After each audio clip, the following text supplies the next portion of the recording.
This is your favorite country music artist, Max Freedom, maker of the current chart topper, MAGA music. Get out my country. And when I'm not out there helping build that wall and keep them dang on illegals out of my country, I'm telling you to tune in to Pod Caviar, one of the best podcasts I've ever heard before in my life. It's MAGA time. That's one of the best podcasts ever. Ever. Top 5 dead or alive.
Three, two, one. Welcome to Pod Caviar. We gotta do a better job of screening those advertisements because we got some crazy people. People are getting through the cracks there. Yeah, man. yeah. I know we had one from the Fitness Barn, and actually, All Gains Gary. I gave him a shout out, but he's actually behind bars.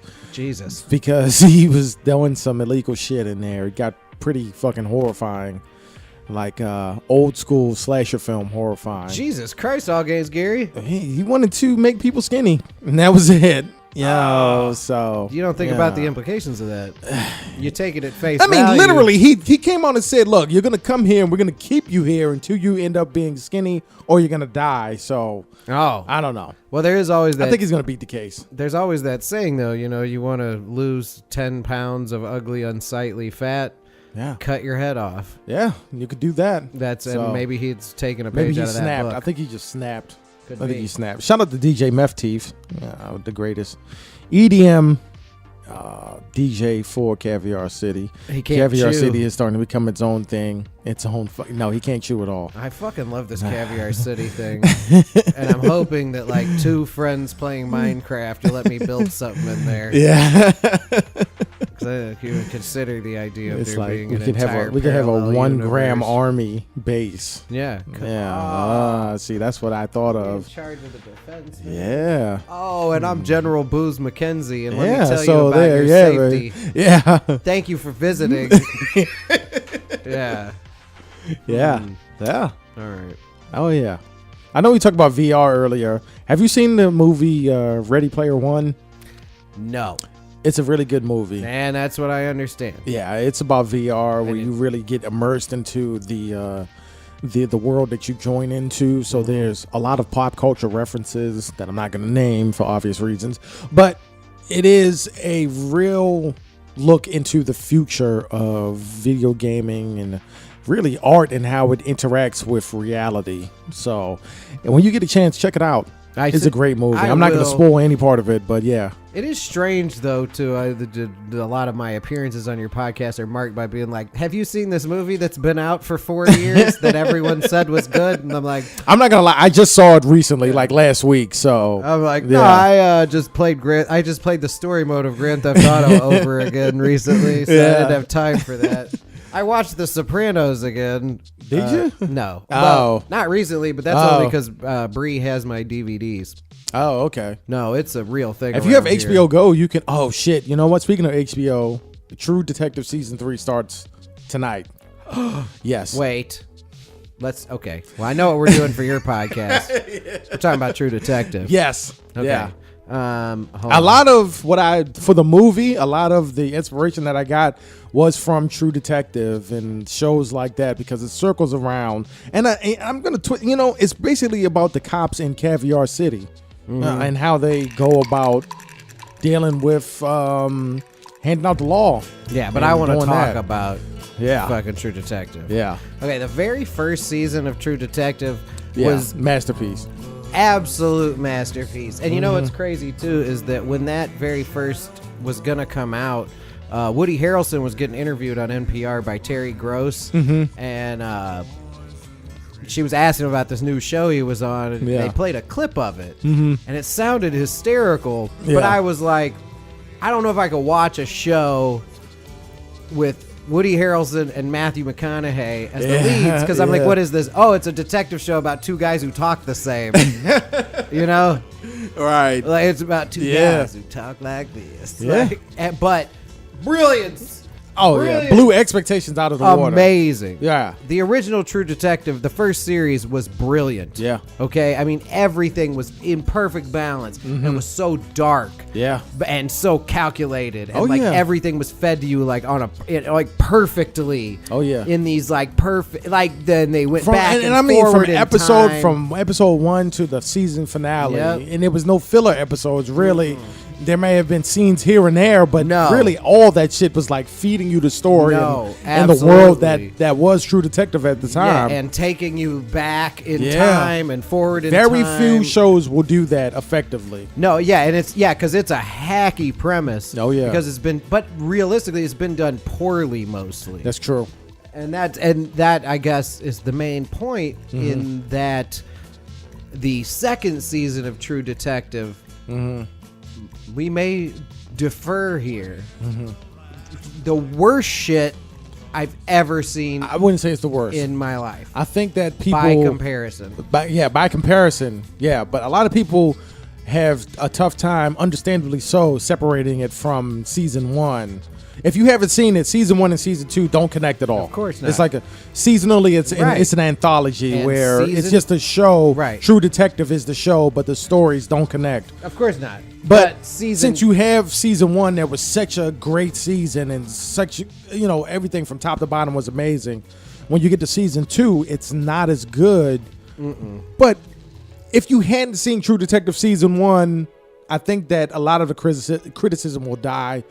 It still does deserve a lot of criticism in itself because of the story, of how it played out and everything. But I watched both season 1 and season 2, and season 1 was amazing. Season 2 did drop off, but on its own, if it wasn't True Detective, if it was something else, it'd be a good show. See, I think that had you given me season 2 First, initially, and I don't care, you put them under any umbrella, right? You know what I'm saying? Right. You call it Ball Bag McGimbo or Yeah. whatever if you want. Write that down. I just came up with the name of our movie, McGimbo. How All the right. fuck do you spell McGimbo? That's how we get famous. Listen, what we're True Detective. Yeah. So listen, like if you gave me the second season of True Detective on its own, you call it whatever you want, Right. I would have been like, it didn't work. Yeah. Like Vince Vaughn can't do that. He was remember when that Psycho movie came out? Yeah. And they were like, oh, it's a shot for shot remake that Vince Vaughn did, and he plays Yeah. what? Yeah. It looked like that. Yeah. It looked like someone remade Psycho with Vince Vaughn as Norman Bates. Yeah. It wasn't good. Yeah. Like No. there's a thing with movies, and especially around that time. Like what was that movie? Walk the Line. Walk the Line. Right? Yeah. Okay, Walk the Line. I remember we were in the military, and this girl came into work one day, and she was like, because we used to always talk about movies because that's the only thing you can do when you're in the military, basically, is watch movies and That's drink. true, especially when we're deployed. Yeah. Being in the Air Force. Yeah. And she was like, did you see Walk the Line? I saw it the day it came out. And she was like, did you know that was Joaquin Phoenix and what's her name? Not Applegate. What's her name? Reese Witherspoon. Reese Witherspoon. Yeah. Did you know that was them singing? And I Yeah. was like, yeah. Yeah. Because it sounded like that. It sounded exactly like that. yeah, it didn't sound like it. No. It didn't sound like Johnny Cash. No, it didn't. It most certainly did not. No, And no. what's her name? I'm bogus. Yeah. We're using the internet. I see June where you're Carter. going. Yeah. I didn't have to look it up. Yeah. June Carter. Yeah. But they didn't sound like that. No. Nor did they look like them. No, they didn't. Johnny Cash and June Carter are hard to look at. You know what I mean? They're super easy to listen to. Yeah. Some of the greatest music ever recorded. Of course. Those are two people who are very difficult to look at. Joaquin Phoenix and Joaquin Phoenix and Reese Witherspoon. Reese Witherspoon. Yeah. Real easy to look at. Yeah. Yeah. Those are nice looking people. And they don't sing like those people who are hard to look at. No. They don't have to. No. No. But they were like, let's do that. Yeah. You look at Ray though. Yeah.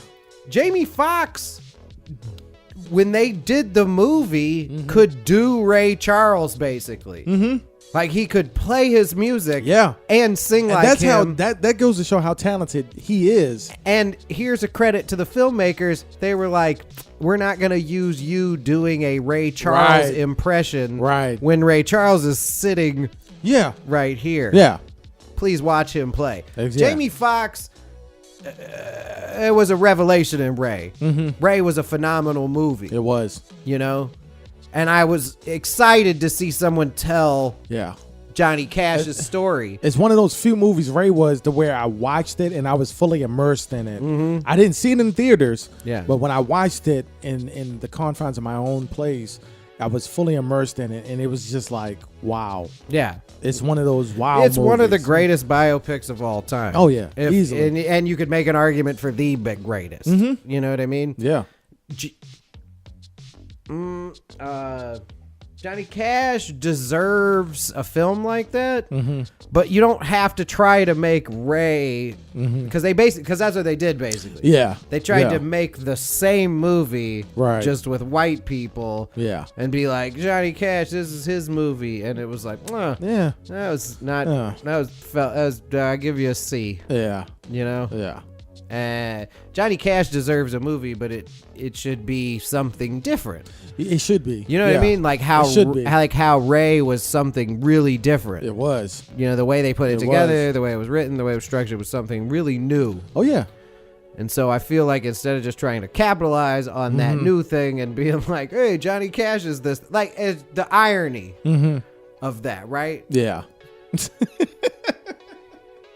You know what I mean? Yeah. Like, well into the 2000s, the irony of being like, well, a black dude recorded a really good song. Yeah. Let's get some white dudes who can sing like that and sell some records. Yeah. And then some movie studio was like, well, it's pretty cool. Yeah, let me write you a check. Yeah, might as well. And they were like, that was pretty cool how they put fucking Jamie Foxx in there. Who can we get to play Johnny Cash? Yeah. That's it. Let's talk about that decision, too, though. Yeah. Why did you have to make a subpar version? You didn't have to. And you're like, oh, Joaquin Phoenix. Yeah. Who was a great actor. He's fine. Yeah. It's fine. He played Joker. He's going to play Joker in the upcoming movie. I wish you shot video for your podcast. He's a good actor. I've heard nothing but great things about that movie. Okay. Yeah. All right, let's think back to the first time you saw that guy. The first movie most of us saw that guy in, Gladiator. Yeah. Who's the worst fucking character in Gladiator? Not even just in the writing, but your least favorite dude to see on the screen when you watch that amazing ass movie. But see, it would be him, but he did such a good job of being that villain though. I think the people listen, even from the beginning, he was when he killed his father. Okay, but he was just a sleazeball. I'm a guy who can appreciate a villain. Yeah. Right? Yeah, yeah. I appreciate a great villain. Yeah. And I understand, too, that you need, like, a weak, kind of snivelly villain for that guy. Yeah. Right? Oh, shit. Actually, I couldn't pick anyone better. Yeah, see? Damn it. It's a breakthrough. That's what we're having here. But I don't think that's a credit to his I feel like a televangelist. We just had a breakthrough with Jesus. God is in Pod Caviar Studios right now. You're turning me on Joaquin Phoenix. But see, I also felt, though, like that part of why he was so believable with that role was that the performance was not good. I say that he played that shit very well. Or was it so good that it just looked not good? Yeah. You know? Yeah. Did you see that where he played the guy from Scientology? What's the name of that movie? L. Ron Hubbard, yeah. No, I didn't see that. Oh, you got to watch that shit. Because I don't watch his movies. That shit is good, man. He upsets me. He's a great actor, dude. I'm telling you. I think you're overreacting. Am I overreacting? I don't know if he's a great actor. He's done some good stuff, but That makes him a great actor, doesn't it? I guess so. We just had another breakthrough in the Church of Caviar. I'm fine. I'm pretty pliable right now. Yeah. I don't know. I guess maybe I feel about him like I feel about like LeBron James. I'm like, Yeah. pretty much everything he does. I'm like, Leonardo DiCaprio could have done that. Leonardo DiCaprio is a great actor. They could have put. I guarantee you, they could have put makeup on Leonardo DiCaprio, like prosthetics. Yeah. And he could have been Johnny Cash. Oh yeah, Leo can play any fucking He could role, have done dude. anything. As soon as he did What's Eating Gilbert Grape back in the day, I was like, yeah, he can pretty much do. Johnny Depp is the same way. Yeah, He just gets caught in these zany ass fucking roles now. That's if he can go back to how he was, he played in a lot of movies in the '90s that weren't like zoinky or zany. No. And he did a good job because he's a great actor. He just got typecast into these roles that really. I think him and Robin Williams, God rest his soul, really got point. And I can understand with Robin Williams why he did that, because he actually enjoyed making people smile, even though he was going through his personal hell. And not to be Joe Rogan about it, but also but there's the deal with like if you were like a stand-up comedian or a sketch TV actor, and they were like you could be in movies, and they put you in a movie, you would have to be pretty exceptional, to move out, like to continue to have success in that medium. That's true. You know what? Jack, I think, is Robin Williams' most underrated film. You think so? Yeah, I do. I think What Dreams May Come is his underrated, most underrated. I think What Dreams May Come is his most overrated film. No shit. Yes, sir. Dude, he died. He sacrificed himself to go get his wife because he loved her so much that he went through all that shit to bring her back. It's a beautiful film. It is a roller coaster emotionally. It's unbelievable. He at no point faltered. No, he didn't. But I feel like Jack is not better necessarily than What Dreams May Come, but that's like a different kind of movie. It is. You know what I mean? Yeah, so it is. To me, it was a bit of an overrated film because it was more than anything like an excuse to showcase those really complicated visuals. Yeah. You know what I mean? And I felt like they buried the movie behind that shit. Do you get what I mean? Yeah. I mean, I see that. Yeah. Like how extensive and like technical those visuals were. Right. It'd be like if Sean Connery had been Luke Skywalker. Yeah. You know what I mean? Because you're just not gonna. You're just gonna bury that performance in the technical aspects of the film. Side note: do you know why Sean Connery quit acting? Because his dick was too big? No, because he had such a bad experience on the movie The League of Extraordinary Gentlemen. He quit acting. And you remember when that shit came out, because it was like a big thing. Yeah. That was years ago. He had such a bad experience with the director of that movie and making that movie that he was like, fuck acting, I'm done. Wow. Yeah. Wow. Yeah. I could see that, though. You have to imagine that was coming at some point in his life. He's old as hell. He still had years. He could still be acting today. He could be, but does he need to? He's still alive, right? Ooh, yeah. Yeah, yeah, if Sean it's Connery real. had Like, died, I okay, would all know. right, okay. If Sean Connery had died, I all would right. know. Sorry. We just haven't seen him in shit. Yeah, but if he had died, we'd have done I'd have had a whole episode of the One Great American Podcast about Sean Connery, because he's a hysterical character. Damn, who else would we have a whole show of if they died? Like, have to take it on a death by death basis. That's crazy, because you got to take all the great actors and then you got to look above that. So, Rodney Dangerfield died before I was podcasting. Yeah, and Robin Williams died before I was podcasting. Yeah. So, shit. Yeah, we know. It would have came up at least. Were we podcasting when Prince died? He's not an actor, but still, he's up there. Probably should have, but. See, that's the other problem, too, though, is sometimes someone so iconic dies that there's, like, doing a podcast about them would be, like, a hacky. That's true. And just involve, like, thousands of YouTube violations. Yeah. Oh, you know who did die recently who doesn't get the credit he deserves? is Super Dave. Super Dave, yeah, I was gonna say that. Yeah, Bob Einstein. Yeah. See, there's a guy you could do an episode about because it's like, wow, That's true, yeah.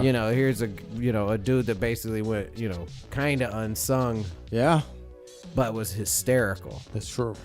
Have you heard?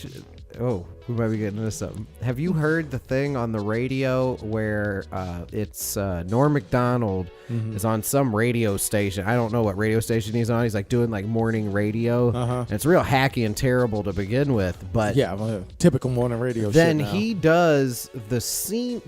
The scene in Godfather where Tom goes to visit the movie producer. Okay. And the movie producer is like, explaining why he's not going to put Johnny Fontaine in that movie. Yeah. Yeah, it's a phenomenal scene where Okay. he's like, and just to show you that I'm not so hot. Yeah. And it's not just dollars and cents. She was the greatest piece of ass I ever had. Yeah. And I've had them all over the world. Like, and you tell that Goomba if he pulls any funny stuff, I ain't no band leader. Right. And there's Yeah. like the whole thing. Yeah, it's brilliant. I want to live long enough to use that effectively in a sentence where I'm having an argument like, I ain't no band leader, buddy. Yeah.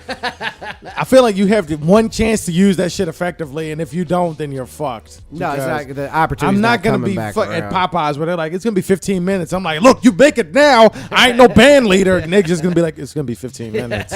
Yeah. I don't know. No, I'm not a band leader, but we still have to cook the chicken. But anyway, it's a phenomenal scene in Godfather. But so Norm Macdonald did it with this guy on the radio, and the guy did it.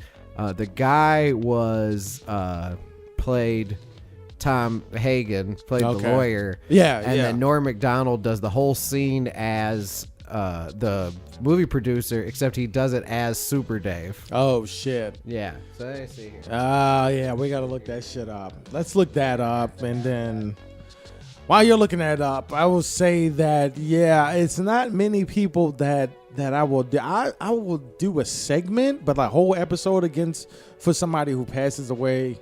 I don't know, man. I don't know whether I'll be able to. I can't think of anybody right now that I would definitely. It's more of a this is the anniversary of the passing of this person, or this person's birthday just came, so let's do a segment on that. You could do that for many, Tupac, Freddie Mercury. You can even do one on Sid Barrett from Pink Floyd, and Pink Floyd is still active even though they're fractured, but still, I mean, any of the bands that I would have to pause this to pull it up. 'Cause Okay. I got to skip ahead to something. All right, we'll be back in a little while. Try not to compliment me so much. Okay. Mr. Corleone is Johnny Fontaine's grandfather.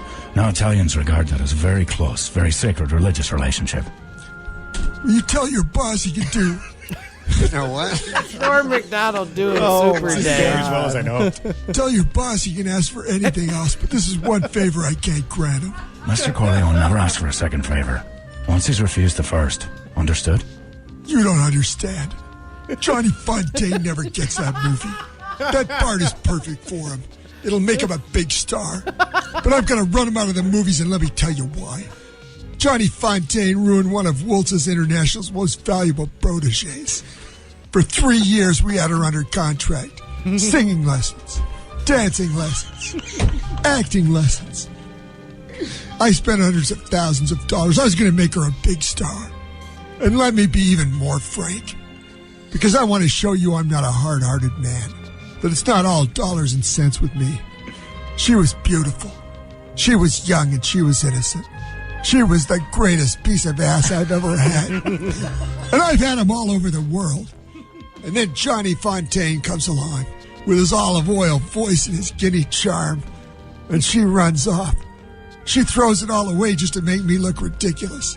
And a man in my position cannot afford to be made to look ridiculous. Now you get the hell out of here.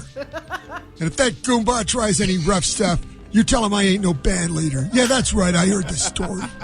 Thank you very much for the dinner and a very pleasant evening. Have your car, take me to the airport. Mr. Corleone is a man who insists on hearing bad news at once. Oh, excellent. And see, That's great. impressions are much... No, that's pretty nuts. That's pretty though. awesome, yeah. And then whoever that guy was, the DJ on the radio station, did a phenomenal Hell Liam yeah. Neeson. But yeah, it's crazy that Norm Macdonald enjoyed Right. Bob Einstein that much to just like because that was a perfect impression. I thought it was him reading it. You know, It was pretty good. Hell yeah. Damn. and it proves that you do that good of an impression when you can just read. You know, you can read dialogue from The Godfather and Yeah. still nail it. Oh yeah. Yeah. Yeah. Yeah, really, I think the only thing I could do is like Arnold Schwarzenegger theater. Yeah, I do it. Yeah, and everybody that's can do it. that. But everybody does yeah. Arnie. Anything else? I guess if I had enough time to practice some shit, then yeah, maybe. But Yeah. fuck, But it's time it for takes that. a while. Yeah, there's time for that right now. Nobody, not me. Yeah.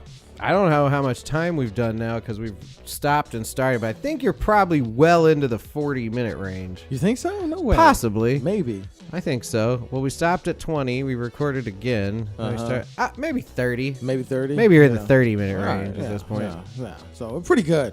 Yeah. You know, off-season content, everything's doing good. There would be a new commercial before every episode, and they get crazier and zanier. I'm getting excited about We those. have pretty much came up with and built up a nice little ecosystem, a nice little universe for Pod Caviar, and it seems to be doing very well. It's Caviar City, right? Caviar City, yeah. Yeah. I definitely like the idea of the 1 Gram Army base. Yeah.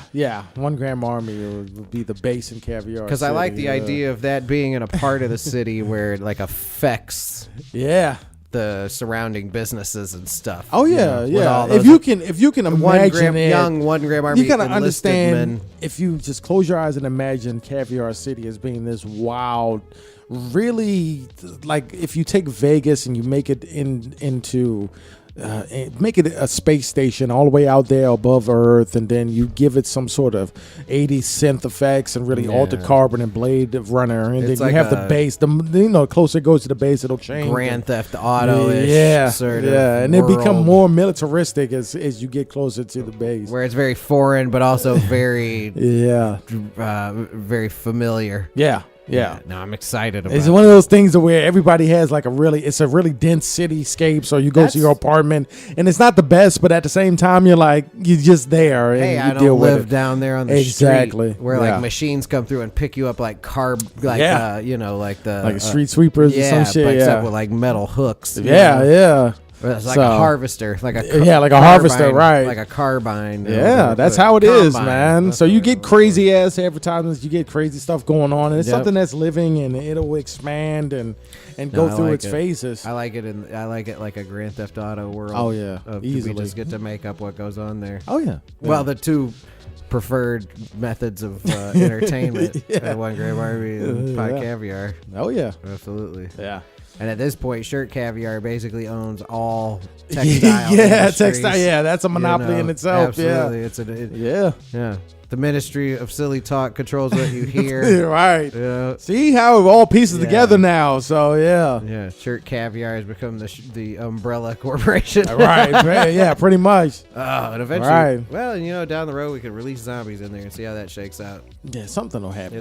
But you'll find out about all of it through the advertising. Yeah, definitely. Yeah. The advertisement. Oh yeah. Yeah, we got some things cooked up. That's where you We hear got from some things cooked up in 2019 that's going to propel us.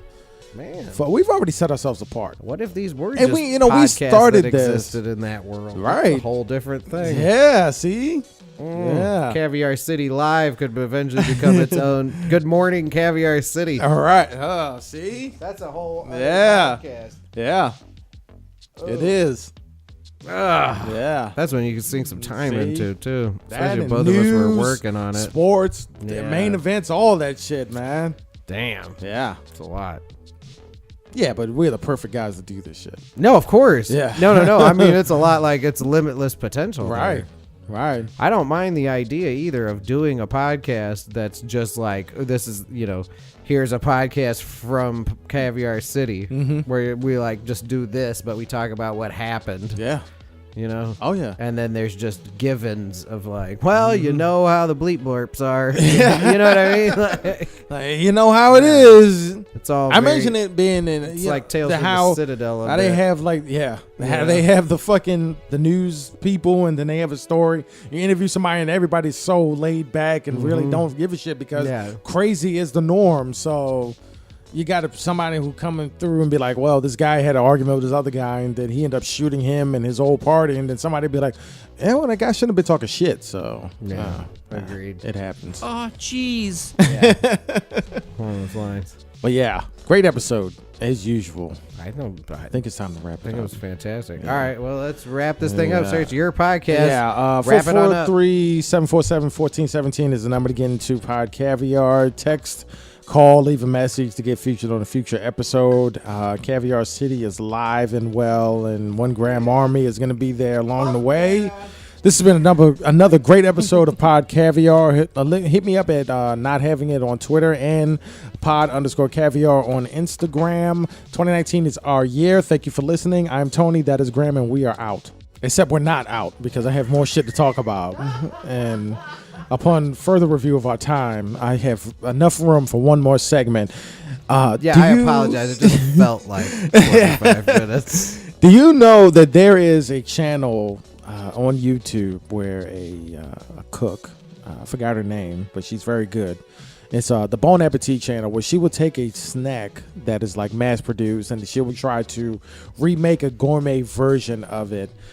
Sometimes at the end, and it's anything, it's like ramen noodles, Twizzlers, Skittles, Snickers. She'll taste them. Twinkies was another one. She'll take the product, she'll taste it, and then she'll be like, well, and the breakdown that she does is really good. And she recreates them from the reactions of the people that she's working around. And she's in a big ass test kitchen. Right. It's for Bon Appetit. So they do a lot of recipes and shit. So this is like an offshoot of that. It seems like she does a really good job of recreating these snacks, but the thing that I thought of, and that it was mentioned many times in these videos, is that the cost of these gourmet snacks would skyrocket because not just because they're labeled gourmet, but because of the way that she goes about remaking them, is that she adds different techniques and recipes so that they are it's more focused on the taste, the texture, the like, so overall. She making like gourmet Butterfingers? Yeah, like she made gourmet Snickers and Lucky Charms, Twizzlers, things like that. And I'm like, man, the cost of these things would be humongous, but at the same time, I would kind of want to try that. If there was a place to where you sit down and then like, okay, say you pay a set price, maybe it's even $100, but you sit down and it's like, here is what you're normally used to, and then here is what our gourmet chef has recreated. Potentially. And you could... It is an opening for a great dinner with great drinks in a nice setting, and you have a foundation for good conversation. I think you would get incredibly sick, though. Because you think so? Well, yeah, because I don't care if it's a gourmet Butterfinger or a Butterfinger. Mm-hmm. It's going to be...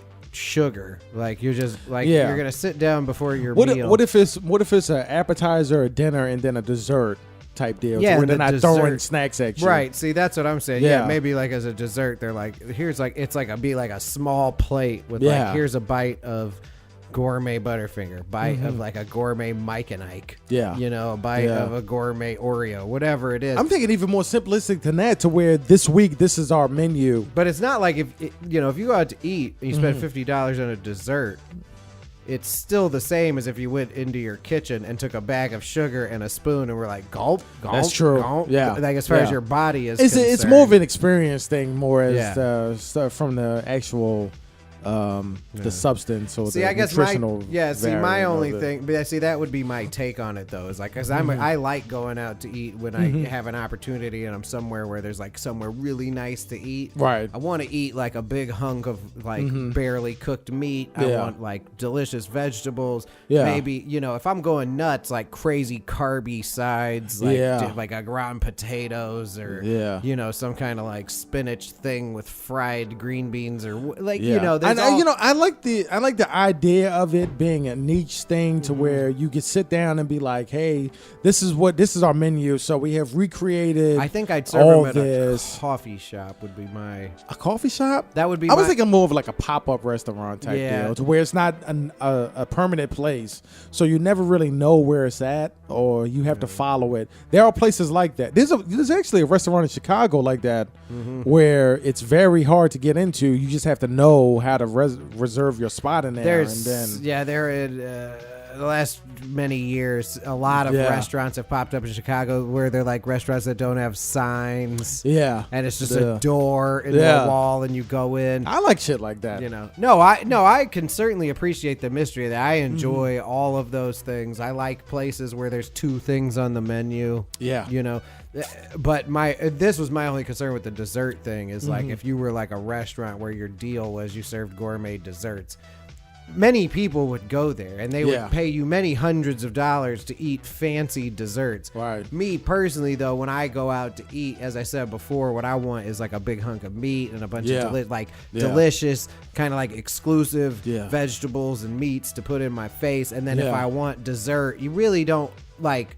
You make me a weird triangle shaped thing with like hot chocolate on it. I'll be fine. Yeah, just with that. If there was a place that you had that you went to, I don't eat a lot of dessert when I go out for dinner like that. Because you can take it with you. Because see, when I go out for dinner like that, I'm also gonna be having a nice couple of scotches, of course, and a few brews. And my concern is if I went to a restaurant, it could even be something that they give you on your way out. True. Yeah. True. They just box it up and just.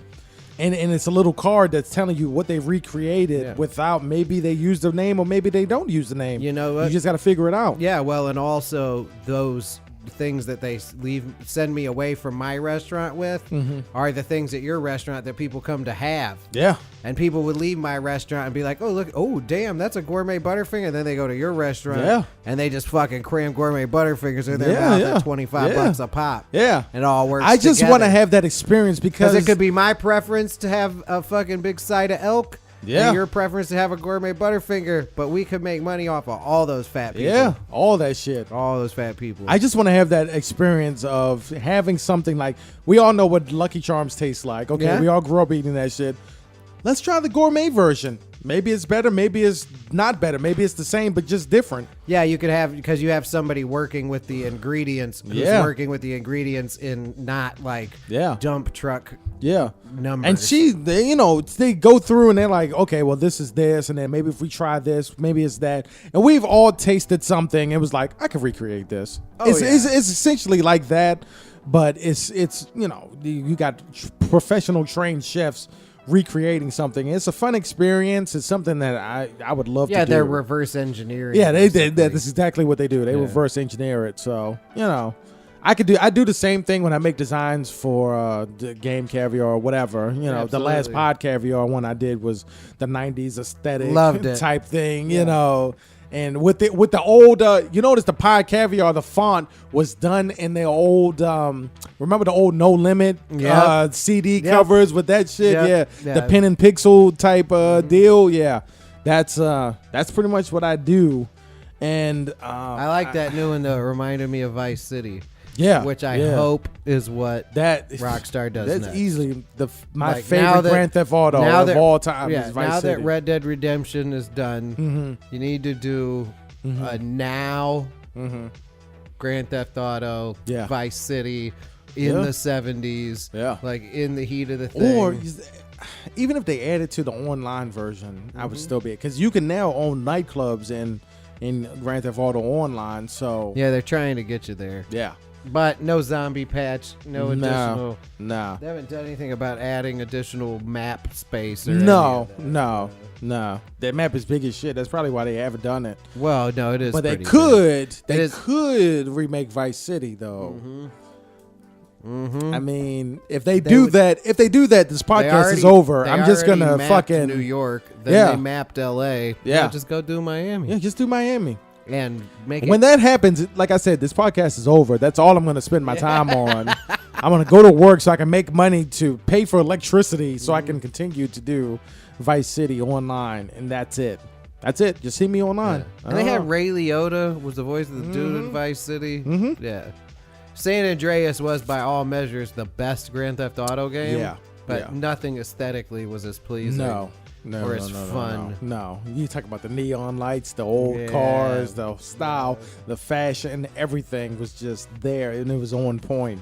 So, yeah, that's what I wanted to talk about: gourmet snacks and Vice City. Yeah, well, I'm glad we came back for that Yeah, yeah, Fill that bag up. hell yeah. with snacks. Yeah, we always come up with great ideas on these podcasts, man. We've And- done like realistically, I don't know if we did fantastic podcasts this weekend yet or not, but I'm gonna need to We need to save Listen these, to yeah. these and then write them, and write down write everything that we said. everything we said because down. We came up with some good shit. like we may need to quit podcasting and like start writing. Yeah, like Like get to work like in shit is- here. Yeah, Like you sit there and I sit here. We'll just record us writing these we could do things. no because I thought about it and I made the trailer for a documentary a couple years ago, and I was like, I'm gonna really finish doing that this year, and it's gonna chronicle the creative process of doing the podcast. Yeah. And at first it was focused more on shirt caviar, but now that pod caviar is really coming to its own thing. We can really come in here and then we'll have somebody like shoot the documentary and we'll Yeah. do it in the old style. And to me, I mean the old style documentary. I Yeah. don't. The new documentaries are cool, but there's something about that old '70s Yeah. documentary style Oh, yeah. that has that look to Well, it. Spinal Tap captured And I was gonna say that, perfectly, yeah, kind of yeah. thing. And I wanted to You've fucking, you've seen Fear of a Black Hat, right? yeah. Oh yeah. Ah, what we you know what we'll do a whole podcast about that movie one day. Oh, yeah. I love that movie. Yeah. Dude, Fear of a Black Hat was a tremendously underrated movie. Yeah. Basically, like when I saw Straight Outta Compton, Yeah, I was man. like, oh man, I already saw this movie. Right. So in the next, I coming- saw the parody of this movie before it existed. Right. In the upcoming weeks, you're gonna see a lot of artistic creations coming out of this whole camp. pretty much, Artistic so- creations. Artistic, I not said- autistic. Oh, yeah. A lot of projects are going to be pushed out through in 2019, and it's going to be great because we create a lot of shit that doesn't get seen or heard, and we're going to fix that. It has been noted, and now we're going to fix it. Nope. So we got documentaries coming. We're shooting movies. We're coming up with wild worlds Oh wait, sorry. Sorry. and universes that we are going to just explore and Create, man. and share with everybody, and it's going to be amazing. But we're not just two guys that just sat down and was like, let's do a podcast. No, Graham and I have been creating for Yeah, years. but see, so this is where it starts. yeah, And I'm not gonna lie, due to our limited amount of access to these times, Mm-hmm. you know, we may need to shorten these podcasts down and start yeah, really grinding the fuck out of some stuff. Although we both have the equipment and the time Yeah. and the ability to do things separately and then put them together, Mm-hmm. and you know, oh man, yeah, fuck, we're gonna start writing, sir. yeah, We're gonna start Yeah. writing some things. yeah. Hooray! And we don't have to worry about soundtracks. We can both do shit. Yep, you know, exactly. the final instructions is another one. Yeah, that Cause too. of and solution to all of life's problems. Yeah. So yeah, Yep. we're gonna get it. Yep. But yeah, now we're wrapping up for real. Well, you already did. I guess we could just say, you know, yeah. follow us. Follow us on all social network platforms and Things you are coming. Yeah, things are coming. 2019 is going to be awesome. I'm Tony. That's Graham, and we are out for real this time. Stop being a Peace. bitch and come on.